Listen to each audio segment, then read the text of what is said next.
أما بعد فأعوذ بالله من الشيطان الرجيم بسم الله الرحمن الرحيم وإذا طلقتم النساء فبلغن أجلهن فلا تعضلوهن أن ينكحن أزواجهن إذا تراضوا بينهم بالمعروف ذلك يوعظ به من كان منكم يؤمن بالله واليوم الآخر ذلكم أزكى لكم وأطهر والله يعلم وأنتم لا تعلمون صدق الله العلي العظيم. درود شريف पढ़ो. اللهم صل على سيدنا وسندنا وحبيبنا ومولانا محمد النبي الأمي وعلى آله وبارك وسلم عليه بعدد كل معلوم لك دائما أبدا. अल्लाह तबारक व तआला जा तमाम असांजे मथां अहिड़ा घणा करम ऐं एहसान आहिनि जो अल्लाह रब ज़ुल जलाल तव्हां असांखे इशा जी निमाज़ बा जमात नसीब फरमाई ऐं उन खां पोइ क़ुर पाक जे हिन बाबरकत दर्स क़ुर जे महफ़िल में विहण जी तौफ़ीक़ इनायत फरमाई। गुज़िरियल आयतुनि में अल्लाह तबारक व तआला मर्दनि खे तंबीह कंदे हुकुम फरमायो हो त औरतुनि खे जॾहिं तव्हां तलाक ॾेई चुका आहियो, तव्हांजी जोड़ी नथी हली सघे त पोइ उन्हनि खे पंहिंजे इद्दत जा ॾींहं गुज़रण ॾियो। पोइ जेकॾहिं तव्हां वरी कंहिं बि मसलिहत तहत पाण में वरी रहणु चाहियो था गॾु ऐं रुजू करणु चाहियो था त ज़रा यादि रखो सुहिणे नमूने सां दुस्तूर मुताबिक़ सुहिणे सलूक सां आइंदा उहे शिकायतूं वरी न अचनि जेके पहिरियां थियूं। पर जेकॾहिं तव्हां ॿियो पासो नथा गॾु रहणु चाहियो, अञा बि इद्दत जा ॾींहं गुज़री था वञनि, बिल्कुलु जुदा थियण जो अज़म कयो आहे तव्हां, त बि उन्हनि खे मेणनि मयारनि गारनि ऐं गंद सां जुदा न कयो, जुदा थियण बि सलूक सां कयो। जीअं गॾु थिया हो सुहिणे सलूक सां, तीअं नथा रही सघो अगरि जुदा थियणु चाहियो था त बि सलूक सां सुहिणे नमूने सां। बुज़ुर्गनि लिखियो आहे त ॿियो न त एतिरो ज़रूरु कयो तो हिकिड़ो वॻो तोहफ़े तौर ते आख़िर ॾेई छॾियो। जंहिं मां ख़ुलासो कलाम जो गुज़िरियल आयतुनि मां इहो निकितो हो त अल्लाह तबारक व तआला इंसान ज़ात जो पाण में कंहिं बि तरह सां अदावत दुश्मनीअ जो तालुक़ पसंदि नथो करे। ही त उहे रिश्ता आहिनि ॿ जेके ज़िंदगीअ भर हिक ॿिए जा साथी थी रहंदा आहिनि, जिन खे हम सफ़र चइबो आहे। ॿियनि खां त अलाए केतिरो इस्लाम मना कयो आहे त कंहिंसां बि अहिड़ी रंजिश पैदा न कयो जो तव्हांजी अदावत पैदा थी पवे। इहो गुज़िरियल आयतुनि जो ख़ुलासो हो। हाणे अॼोकी आयत जे अंदरि अल्लाह तबारक व तआला उन्हनि मर्दनि खे तंबीह कई आहे जेके तलाक खां पोइ इद्दत बि गुज़री वई, हाणे उन औरत खे ॿी जॻह ते निकाह करण जो वारो आयो आहे, त बि हुन सां अटकिया पिया आहिनि, हुनखे निकाह करणु नथा ॾियनि ॿिए पासे। खोड़ ई सबब हुन जा थी सघनि था। जीअं कॾहिं कॾहिं पुराणे ज़माने में ईअं हूंदो हो, अॼु बि थिए थो किथे किथे। जीअं रिवायतुनि जे अंदरि ईंदो आहे त हज़रत माकल बिन यसार रज़ियल्लाहु तआला अन्हु सहाबियो पंहिंजे भेण जो निकाह कयईं हज़रत अब्दुल्लाह बिन आसिम रज़ियल्लाहु तआला अन्हु सां। हज़रत आसिम जो कुझु वक़्त खां पोइ घर वारे सां इख़्तिलाफ़ थियो, तलाक ॾेई छॾियईं। जॾहिं तलाक अची वई, इद्दत बि गुज़री वई, ज़रा तलाक रजाई हुई, माना रुजू करे सघे पियो। हिकिड़ी तलाक ॾिनी या ॿ, इद्दत गुज़रण खां पोइ ॿीहर वरी घर वारे नियापो कयईं त तोखे बि अञा ॿियो पासो माना ॿी जॻह ते रिश्तो कोन मिलियो आहे, मां बि ॿी जॻह ते कोन तलाश कई आहे, जेकॾहिं राज़ी हुजी त पाण में वरी नओं निकाह करे पाण में रहूं। हुन चयो ठीकु आहे। हज़रत माकल बिन यसार रज़ियल्लाहु तआला अन्हु खे ख़बर पई, वञी करे हज़रत अब्दुल्लाह बिन आसिम वटि पहुतो, सख़्तीअ सां मनो कयईंसि, तुंहिंजी न मां इज़त कई, तुंहिंजो एतिराम कयो, तोखे भेण जो रिश्तो ॾिनो, मुंहिंजे एतिराम जो इज़त जो बदिलो तो इहो ॾिनो, उनखे तलाक करे छॾी, वरी हाणे उनखे वापसि करणु थो चाहीं। अल्लाह जे ज़ात जो कसम आहे तोखे ॿीहर न मोटाए ॾींदुसि, न ईंदी तो ॾे। सख़्तीअ सां कड़क लहजे में कसम खणी करे चईंसि न ईंदी तो ॾे। वरी ॿिए रिवायत में ईंदो आहे त हज़रत अब्दुल्ला, हज़रत जाबिर बिन अब्दुल्ला पंहिंजे सौट जो निकाह करायो ॿिए जॻह ते। चूंकि कॾहिं कॾहिं ईअं थींदो न त चाचो वीचारो वफ़ात करे वियो, हाणे हुनजो औलाद आहे नंढड़ो, हाणे सौट आहे वॾो हिकिड़ो, उनजे निगरानीअ में आहिनि सॼो, या भाचा या भाणेजा थींदा आहिनि, कॾहिं मामो वॾो निगरान हूंदो आहे, या चाचो या वॾो सौट या मारोट या फुफाट मासात वॾो हूंदो आहे, पोइ निगरानी कंदो आहे। ईअं हज़रत जाबिर पंहिंजे सौट जो निकाह करायो ॿिए जॻह ते, उनजो टुटी पियो, तलाक अची वई। हाणे उहो वरी उनखे वापसि करणु चाहे पियो। हज़रत अब्दुल्ला, जाबिर बिन अब्दुल्ला बि उनखे चयो त कोन ईंदुसि तोखे, इज़त सां तुंहिंजो रिश्तो करायमि, तोखे भेण सौट भेण जे जॻह ते आहे न, तोखे रिश्तो ॾिनुमि, तूं वरी हुनजो क़दुरु इहो कयो, कोन ईंदुसि तोखे, ॿीहर न मोटाए ॾींदुसि तोखे, भले छा बि थी पए। अल्लाह तबारक व तआला क़ुरान पाक जो आयतूं नाज़िल फरमायूं, वइज़ा तल्लक़्तुमुन निसाअ फबलगन अजलहुन्न फला ताबुलूहुन्न अन यनकिहना अज़वाजहुन्न इज़ा तरादौ बैनहुम बिल मारूफ। अल्लाह तबारक व तआला फरमायो, अरे साधु, जॾहिं तव्हां तलाक़ूं ॾेई छॾियूं, हुननि जी इद्दत बि गुज़री वई, इद्दत बि गुज़री वई शरीयत जे कानून मुताबिक़, हाणे उहा औरत ॿिए जॻह ते निकाह करणु चाहे थी, जंहिं जॻह ते निकाह करणु चाहे थी उहो मर्द ऐं इहे ॿई पाण में राज़ी बि आहिनि, छो था रोकियो उन्हनि खे नए निकाह करण खां? फला ताज़ुलूहुन्न अन यनकिहना अज़वाजहुन्न इज़ा तरादौ बैनहुम बिल मारूफ। अल्लाह से फरमायो जॾहिं त राज़ी बि आहिनि ॿई, छो था रोकियो उनखे नए निकाह करण खां? वरी जॾहिं हीअ आयत क़ुरान पाक जी नाज़िल थी, हज़रत माक़िल बिन यसार, हज़रत जाबिर बिन अब्दुल्ला फौरन इस्तिग़फ़ार करे पाण हली वञी करे हज़रत जाबिर, हज़रत माक़िल बिन यसार, हज़रत अब्दुल्ला वटि वञी करे उनखे चयईं त बसि तूं मुंहिंजे भेण जो रिश्तो वठि, वेही हुनखे निकाह करे ॾेई आयो। क़ुरान पाक जी आयत जो नाज़िल थी वई। हिते सिखण जी हिकिड़ियूं ॻाल्हियूं आहिनि। नफ़्स जेको हुयो, इज़त नफ़्स इंसान जी त मजरूह पई थिए, कावड़ गुस्सो पंहिंजे जॻह ते हो, क़ुरान पाक जी आयत जॾहिं अची वई त हुनजी कावड़ ई लही वई, पंहिंजे इज़त नफ़्स वारे मसइले खे बि छॾे ॾिनो। इहा हुई ताबेदारी जेका क़ुरान पाक ॿुधाइणु चाहे थो त कॾहिं कॾहिं औरतुनि खे निकाह करण खां रोकबो बि आहे, उन जूं सूरतूं अलॻि आहिनि।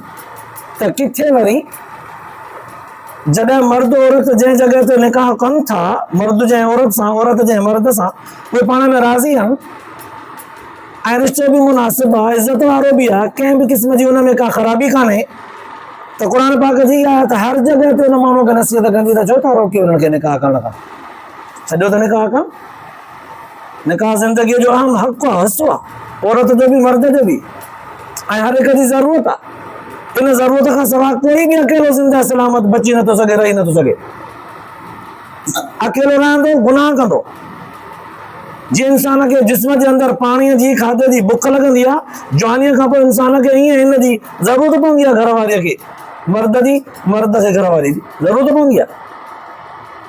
अल्लाह तबारक व तआला फितरी इहे शयूं पैदा कयूं आहिनि, तॾहिं अल्लाह तबारक व तआला तालीम बि ॾिनी त जॾहिं भई राज़ी बि आहिनि, छो था रोकियो हिननि खे?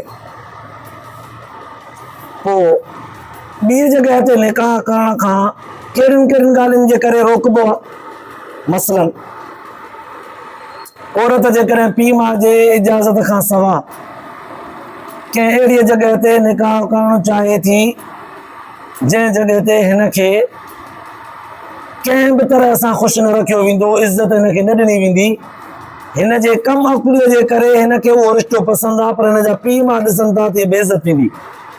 हिते हिन औरत खे इजाज़त न आई त पीउ माउ जे इज़त खे लताड़े करे पंहिंजे मर्ज़ीअ ते निकाह करे, भले भई राज़ी बि हुजनि, न कबी। ॿियो पासो, ॿियो सबबु, जेकॾहिं पंहिंजे ख़ानदान, पंहिंजे हम उमिर कुफ़ जंहिंखे चइबो आहे, इस्लाम ॿुधायो आहे, पंहिंजे कुफ़, पंहिंजे ख़ानदान खां अलावा कंहिं ॿी जॻह ते निकाह करे थी जेको अक़ीदतन जीअं क़ुर पाक चयो आहे मुशरिक मर्द जी मुस्लमान औरत सां, मुस्लमान औरत जो मुशरिक मर्द सां निकाह कोन्हे। अहिड़ी जॻह ते गैर इस्लामी माण्हू वटि वञी करे निकाह करे थी, पीउ माउ खे हुकुम आहे सख़्तीअ सां मना कनिसि, न करणु ॾियनिसि। या टियों सबबु, औरत पंहिंजो हक़दार बि नथी वठे, थोरी क़ीमत ते राज़ी थी करे बसि कस कसर में हर ॻाल्हि में अखियूं ॿूटे करे बसि राज़ी आहे। जॾहिं त पीउ माउ ॾिसनि था, ख़ानदान जा माण्हू ॾिसनि था त असांजे इज़त में इहा ख़राबी पैदा थींदी। असांजे ख़ानदान जी हिकिड़ी न्याणी कंहिं ॿिए अहिड़े ख़ानदान में वञे, सो बि मुफ़्त में, हक़मार इज़त आहे, हक़मार ॾाजा ॾावण गैर रस्मी रवाज आहिनि, हक़मार इज़त आहे। ऐं हक़मार जो एतिरो ज़रूरी हुजणु शरीयत बयानु कयो आहे जेतिरो उन औरत जे हम उमिरि हुस्न जमाल में हिन जेतिरियूं औरतूं हिन जे उमिरि जहिड़ियूं पाड़े में वेड़े में उन्हनि खे केतिरो महर मिलियो आहे, ओतिरो हिन औरत जो हक़ आहे। पुराणे ज़माने में महर फातिमी सॾिबो हो, जेको उन दौर में बि अॼु के दौर सां वठिबासीं त 3.5 लखनि खां घणो थी वियो उन दौर जो। त औरत जो हक़मार हक़ आहे। उमूमी तौर ते जेकॾहिं ख़ानदान में हक़मार जी वैल्यू न आहे त बि उन माण्हू खे क़ुर पाक जूं इहे आयतूं सेखारणु पियूं त तव्हां औरत जो जेको हक़ आहे उनखे मुक़ररु रखो, सुहिणे नमूने सां हुनजो अदा बि कयो। पोइ औरत जेकॾहिं पंहिंजे ख़ानदान खां ॿाहिरि किथे निकाह करे थी रज़ामंदी सां, पर हक़मार नथी वठे त वॾनि जी बेइज़ती थिए थी, मुफ़्त में ईअं वई हली। सिंधीअ में असां जीअं चवंदा आहियूं, वॾा चई वेंदा आहिनि त लोठे लोफर सां या चोड़े माण्हूअ सां मुफ़्त में वई हली, त पोयनि जी इज़त जी ख़राबी थींदी आहे, हथक इज़त थींदी आहे। हिते बि वॾे ख़ानदान जा माण्हू मुअज़्ज़ज़ वालिदैन जेके आहिनि उहे उन्हनि में रुकावट बणिजी सघनि था, तेसीं ताईं जेसि ताईं हुनजी इज़त जो मोराल बहाल थिए ऐं पंहिंजो हक़मार सुठे नमूने सां वठे। इन्हनि सूरतुनि में रुकावट बणिजिजे, औरत खे निकाह न करणु ॾिजे, जितां नुक़सानु थिए त जाइज़ आहे। बाक़ी कहिड़ियूं सूरतूं आहिनि जेके रुकावट न बणिजिजे, रुकावट बणिजंदो त ॾोही थींदो। मसलन हिकिड़ी सूरत हीअ आहे, मर्द ॾिनी औरत खे तलाक, उन औरत जी इद्दत बि गुज़री वई, हाणे पाण बि उनखे निकाह में नथो वठे, कंहिं ॿी जॻह ते निकाह बि नथो करणु ॾे। अब छो कोन थो करणु ॾी? न न मुंहिंजी गैरत आहे, मां ॿिए जाइ ते पढ़णु कोन ॾींदुसि। अब पोइ तुंहिंजी गैरत आहे, तूं पाण वटि, न मां बि कोन वठंदुसि। असां सां जुठ कई अथऊं, असां सां हीअं कयो अथऊं, नाइंसाफ़ी कई अथऊं। अब पोइ हथु कढेसि भला त ॿी जाइ ते वञे त ॿी जाइ ते बि कोन करणु ॾींदुसि। अलाह साईं क़ुर पाक जे हिन आयत में बयानु करे छॾियो, जॾहिं हू राज़ी आहिनि ॿी जॻह ते, तो तलाक ॾेई छॾी, इद्दत बि गुज़री वई, तुंहिंजो हक़ हिसाब ख़तमु थी वियो, हाणे छो थो रोकी? हिकिड़ी सूरत इहा। ॿी सूरत हीअं हूंदी आहे त किथे को घर जो निगरान माण्हू आहे, को हरू भरू रुकावट विझंदो आहे, को नानो, को ॾाॾो, को पुराणे ज़माने वांगुरु, को ॻोठ जो, पाड़े जो, को क़ौम जो, घर जो को चङो मुड़ुसु, रुकावट बणिजे, न न मां इहो निकाह न करणु ॾींदुसि, ॿीहर रिश्तो न करणु ॾींदुसि हिते। अब छो? लालची हूंदो आहे, चवंदो आहे त थोरा कुझु 5 रुपया मूंखे त खाराइनि न, त पोइ हा कयां। हिन जे हा या न करण में शरई तौर ते न ॾूर न चमचो, हर भरू रुगो रुकावट विझंदो त जीअं मूंखे थोरो राज़ी कनि, त पोइ अलाह तबारक व तआला फरमायो जॾहिं हू पाण में राज़ी आहिनि त रुकावट छो था विझो। ॿ 3 नंबर जो सबबु हीअ हूंदो आहे त कॾहिं कॾहिं मर्द औरत टुटी वेंदा आहिनि हिकु तलाक जे ज़रिए या 2 तलाकनि जे ज़रिए, 2 रजाई हूंदियूं आहिनि। हाणे इद्दत बि गुज़री वई,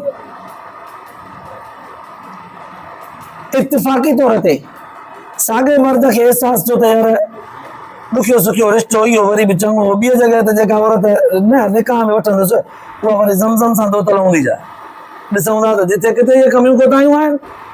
औरत बि ॾिठो त भला न मां जल्दबाज़ी कई, कावड़ गुस्सो कई, मूंखे तलाक मिली वई, ॿिए जॻह ते न मर्द मूंखे निकाह में मिलंदो, उहो वरी जन्नत मां हीरो हूंदो छा ईंदो। सभिनी में कमियूं कोताहियूं थियनि थियूं, अहसास ॿिन्हिनि खे थियो, पोइ ॿिन्हिनि जो रज़ामंदो थियो, ॿिन्हिनि हिक ॿिए खे नियापो कयो, हाणे राज़ी थी पिया, ॿीहर निकाह करण ते। पर ख़ानदान जा माण्हू रुकावट था बणिजनि, पहिरियां ई हिननि इज़त कई आहे, वरी हाणे ॾींदासीं। या मर्द जा माण्हू था चवनि त पहिरियां हुन असांजी लज रखी आहे औरत जो, हाणे कंदासीं। अलाह तबारक व तआला साॻियुनि माण्हुनि खे फरमाए थो साॻियो जॾहिं उहे पाण में राज़ी आहिनि, पंहिंजी कमी कोताही दुरुस्त करण खां पोइ एहसास आहे उन्हनि खे राज़ी आहे, छो था रुकावट बणिजो।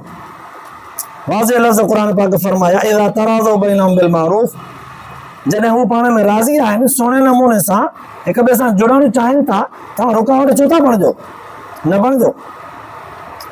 ज़ालिक युअज़ु बिही मन कान मिनकुम युमिनु बिल्लाहि वल यौमिल आख़िर, अल्लाह तबारक व तआला फरमायो इहा नसीहत असां कयूं था उन्हनि माण्हुनि खे जिन जो अल्लाह जे ज़ात ते ईमान आहे, आख़िरत जे ॾींहं ते ईमान आहे, उन माण्हुनि खे नसीहत आहे। ऐं ईमान में इहे ॻाल्हियूं त शर्त आहिनि। मोमिन मञिबो ई तॾहिं आहे, मोमिन खे मोमिन सॾिबो ई तॾहिं आहे जॾहिं अल्लाह जे ज़ात ते ईमान हुजे, क़यामत जे ॾींहं ते ईमान हुजे, नबियनि सगोरनि ते ईमान हुजे, आसमानी किताबनि ते ईमान हुजे, मौत खां पोइ ॿीहर उथण ते हिसाब वञण ते, क़यामत जे ॾींहुं बि हिसाब किताब वञण ते ईमान हुजे, ऐं जन्नत जहन्नम ते ईमान हुजे। इहे सभु शयूं ईमान जो हिसो आहिनि। अल्लाह से फरमायो जंहिंजो अल्लाह ते क़यामत जे ॾींहं ते यकीन आहे, जंहिंजो ईमान आहे न, उनखे असां इहा नसीहत था कयूं असांजे हिन ॻाल्हियुनि ते हलो। पंहिंजे मर्ज़ीअ ते रिश्तनि खे रुकावट बणिजी करे ड्राहियो न, छॾियो उन्हनि खे त हलनि। सॼियूं सुठियूं ॻाल्हियूं कमियूं कोताहियूं थींदियूं रहंदियूं आहिनि। हिकिड़ी सबबु हिकिड़ी पॉइंट इहा, जे मोमिन आहियो त रुकावट न बणिजो, नसीहत था कयूं तव्हांखे। पर जेकॾहिं कोई चवे त मां मोमिन बि आहियां ऐं रुकावट बि बणिजे थो, त क़ुरान पाक जा इहे लफ़्ज़ हुनखे सेखारनि था त मोमिन थी करे फज़ूल ॻाल्हियुनि जो सबबु ॼाणाए करे तूं रुकावट थो बणिजी, तुंहिंजे ईमान में खलल आहे, तुंहिंजो ईमान कामिल कोन्हे। ॿियो सबबु अल्लाह ताला फरमायो, ॿी पॉइंट बयानु कई, ज़ालिकुम अज़का लकुम व अतहर, अल्लाह से फरमायो तव्हांजी हिन में पाकाई बि आहे, तव्हांजी बहितरी बि आहे, सुथराई बि आहे। असांजे ॻाल्हियुनि जे मथां अमल कयो, असांजे नसीहत ते अमल कयो, हिन में तव्हांजी पाकाई बि आहे, तव्हांजे लाइ बहितरी बि आहे, सुथराई बि आहे, भलाई बि आहे। साईं पाकाई कीअं आहे? बुज़ुर्गनि मुहद्दिसनि लिखियो आहे, जवान औरत खे जेकॾहिं तव्हां न घर में विहारे छॾियो, हिकु दफ़ो निकाह हुनजो थी वियो आहे, कंहिं ॻाल्हि जे करे हुनखे वरी तलाक मिली आहे, हाणे उहा मुतलका औरत घर में वेठी आहे, भले पाक दामन हुजे, नओं निकाह हुनखे करण खां रोकियो था, त खोड़ सवाल पैदा थींदा त हिनखे आख़िर छो था रोकनि, छो था रोकनि? सवाल पैदा थींदा, इज़तुनि ते हरफ ईंदो, मर्दनि ते ईंदो, हुन औरत ते ईंदो, या के चोड़ा क़िस्म जा माण्हू, गलीज़ क़िस्म जा, गंदे क़िस्म जा माण्हू उमेद सम्झंदा, वास्तो वधाईंदा, औरत बि ख़राब थी सघे थी। ज़ाहिर आहे हुनजी ज़रूरत शरीयत हुनखे मुड़ुस जे इजाज़त सां, मुड़ुस जे नाले सां शरीयत हुनजी ज़रूरत पूरी कई आहे, त पोइ हुनखे जेकॾहिं मुड़ुस न ॾिबो, निकाह करण खां रोकबो, त पोइ ज़ाहिर आहे ख़राब त थींदी। अल्लाह ताला फरमायो इन ॻाल्हियुनि जी तरफ़ इशारो कंदे त इन में तव्हांजी पाकाई बि आहे, असांजे ॻाल्हियुनि जे नसीहत ते, असांजे नसीहत ते अमल करण में तव्हांजे लाइ पाकाई बि आहे, तव्हांजे लाइ बहितरी बि आहे। बहितरी ईअं थींदी त इल्ज़ामनि खां बची वेंदव। पाकाई आहे त तव्हांजे मथां बुराइनि में मुब्तला थियण जा जेके शक शुबहात हूंदा, उहे सभु तव्हांजा ख़तमु थी वेंदा। वल्लाहु यअलमु व अंतुम ला तअलमून। कॾहिं कॾहिं मर्द माण्हू सम्झंदो आहे या ख़ानदान जा मुअज़्ज़ज़ माण्हू सम्झंदा आहिनि त न बाबा असां सम्झूं था हिन मसइले ते खे त इहो रिश्तो हिते ॿीहर नाहे करणो, या फलाणे जॻह ते नाहे करणो, फलाणे जॻह ते रिश्ता जेके आहिनि उहे कोन जुड़ंदा, कोन हली सघंदा। असांखे हिन ॻाल्हियुनि जी ख़बर आहे। कोई वॾो माण्हू कंहिं ॿिए क़ौम जो, कंहिं ॿिए घराणे जो अची करे पुछे बि थो, भाई मुनासिबु आहे तव्हांजो इहो रिश्तो, पर ॿुधो त सही त तव्हां कोन था कयो, रुकावट बणाए वेठा छो? पोइ हुनखे जवाबु ॾिनो वेंदो आहे वॾी कचहरी करण खां पासीरो थी करे मुख़्तसरन, भाई असांजे हिन में का मसलियत आहे। हालांकि हूंदी पंहिंजे दिलि जी अंदर जी इज़त नफ़्स जी का ॻाल्हि हूंदी आहे। अल्लाह तबारक व तआला उन्हनि ॻाल्हियुनि जी तरफ़ इशारो कंदे फरमायो वल्लाहु यअलमु व अंतुम ला तअलमून। तव्हांजे मसइलतुनि में केतिरो फ़ाइदो या नुक़सानु आहे तव्हां नथा ॼाणो, असां ॼाणूं था। असांजे नसीहत ते अमल करे छॾियो। जीअं हुननि साहिबनि सगोरनि पंहिंजे इज़त नफ़्स खे मदे नज़र रखंदे कसम बि खणी छॾियो त हाणे असां पंहिंजे भेण जो निकाह वरी ॿीहर तोसां करणु न ॾींदासीं। पर क़ुरान पाक जी आयत जॾहिं अची वई, अल्लाह साईं जो फरमायो वल्लाहु यअलमु व अंतुम ला तअलमून, असां ॼाणूं था तव्हां नथा ॼाणो, त उन्हनि पंहिंजे मसइलतुनि खे छॾे ॾिनो। लिहाज़ा क़ुरान पाक जी जेका हीअ तालीम आहे, इहा तालीम एॾी निराली आहे। अल्लाह तबारक व तआला इब्तिदा में ॾिसो माहवारीअ जे मुतालिक़ बयानु कंदे फरमायो त इन्हनि ॾींहंनि में औरत पलीत आहे, गंदगी आहे, इन्हनि ॾींहंनि में औरत जे वेझो न वञो, पाकाई थिए पोइ। चलो पाकाई थी वई, वरी पोइ पुछा कई वई शरीयत सगोरीअ खां त साईं जेकॾहिं कंहिं मर्द ग़लति क़िस्म जो को लफ़्ज़ चयो आहे, तलाक थी अची वञे उन लफ़्ज़ सां, त पोइ शरीयत चयो त जल्दबाज़ी न कयो, मसरत खां कमु वठो, दरगुज़र कयो, न ॾियो तलाक आहे, बर्दाश्त कयो। पर जे ॼणी पियो न, गुस्सो हुजेव, गुस्से में न ॾियो, थधे दिमाग़ सां चयो त पोइ ॾियो, पोइ ॾींदो ई कोन। चलो जे ॼणी पवे त हिकिड़ी ॾियो, जीअं रुजू थी सघे, न त ॿ ॾियो भला, वरी बि रुजू थी सघे, पोइ इद्दत जे दौरान भला रुजू कजो, जे उहे बि न त भला इद्दत गुज़री वई त वरी नए निकाह सां 3 तलाक न ॾिजो, यादि रखो। 3 ॾिनव हाणे औरत तव्हांजी कोन थी सघंदी, बसि ॿिए जी आहे। हाणे 3 तलाक बि अची वई आहे, इद्दत बि गुज़री वई आहे, औरत हाणे ॿी जॻह ते निकाह करणु थी चाहे, उन में जेकॾहिं रुकावट थी बणिजे माइटनि जे तरफ़ खां का ॻाल्हि या मर्द जी या औरत जी, अल्लाह ताला उन्हनि जी बि इस्लाह कंदे तालीम ॾींदे फरमायो त इहा रुकावट बि न विझो। ॾिसो, इस्लाम हिकिड़ो कानून, हिकु उसूल बयानु थो करे त उन उसूल जे लाइ इंसान जे मुख़्तलिफ़ मुंतशिर थियल ज़हननि खे उन जॻह ते आणण जे लाइ तालीम थो ॾिए। पहिरियां आहिस्ते आहिस्ते इंसान खे तालीम ॾेई करे उन ज़हन खे पहिरियां मुतमइन कयो वियो, मुतमइन करण खां पोइ आहिस्ते आहिस्ते उनखे अमल करण जे लाइ तरबियत तालीम ॾिनी वई, अमल करण खां पोइ आहिस्ते आहिस्ते उनखे आख़िरत जो ख़ौफ़ ॾियारायो वियो। अल्लाह तबारक व तआला तॾहिं फरमायो गुज़िरियल आयतुनि में बि, याइज़ुकुम बिही वज़कुरू निअमतल्लाहि अलैकुम वमा अंज़ला अलैकुम मिनल किताबि वल हिकमति याइज़ुकुम बिही, रब तव्हांखे नसीहत थो करे क़ुरान पाक जे ज़रिए, वत्तक़ुल्लाह, ख़ुदा जो ख़ौफ़ बि कयो, वल्लाहु वअलमू अन्नल्लाह बिकुल्लि शैइन अलीम, अल्लाह ताला हर शइ खे ॼाणे वेठो।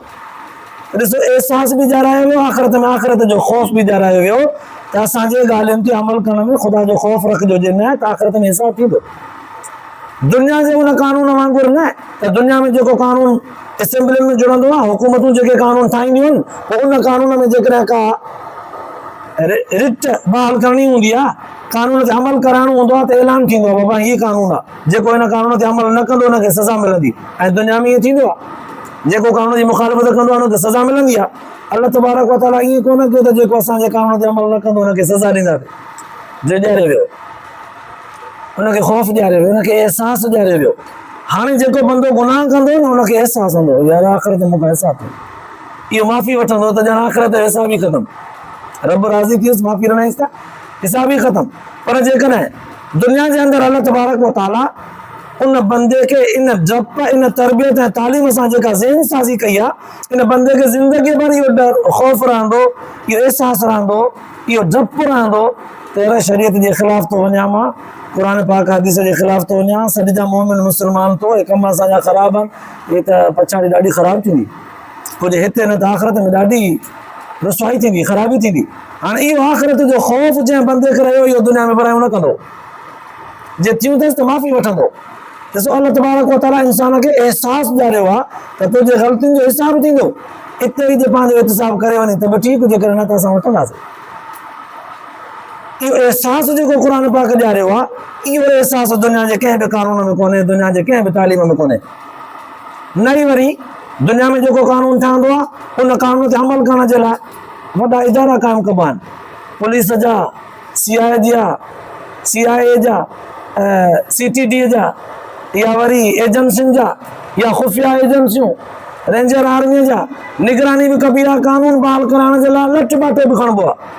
अल्लाह तबारक व तआला जेको कानून ॿुधाईंदो आहे, हुन जे लाइ कोई बि लठ बाटो कोन्हे, काई CID, काई पुलिस, कोई CTD कोन्हे, कोई निगरान कोन्हे।